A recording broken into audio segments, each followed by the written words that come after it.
Salutare din nou și bine v-am găsit la încă un video. Ăsta e așa un pic mai special. N-am mai găsit momentan nicio Kaspersky.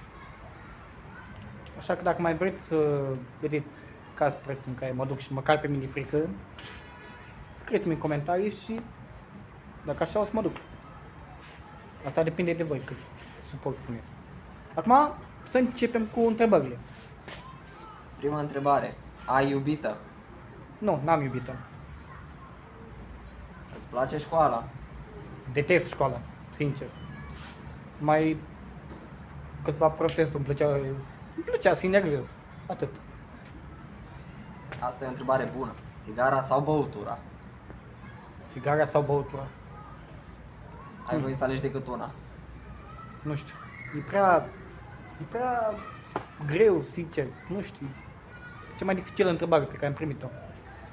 Sincer, țigara. Ce zodie ești? Ce zodie? Berbec.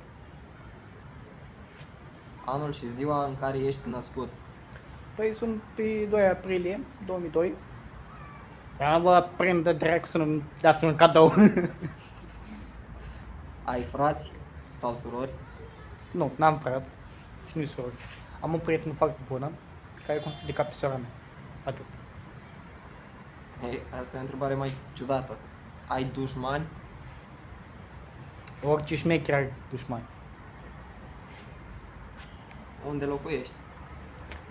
Eu locuiesc în București, județul Milcov, e cam sus.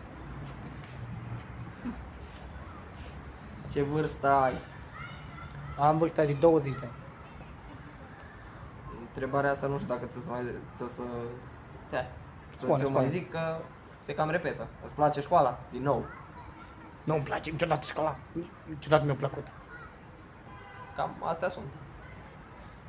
Dacă mai vreți Q&A-uri de genul, începând cu cele 10 întrebări până la ce întrebare vreți voi, prostească, neprostească, eu să vă răspund. Așa că până atunci, Wolf Single Set, vă pupați și aveți grijă de voi. Nu uitați, mergeți la școală, învățați că pe aceea devin boschetari. Și beți bani, ca mine. Să nu spuneți mă că beți bani cu bani, eu. Pe oricum ești. Bă! Hai, am pas.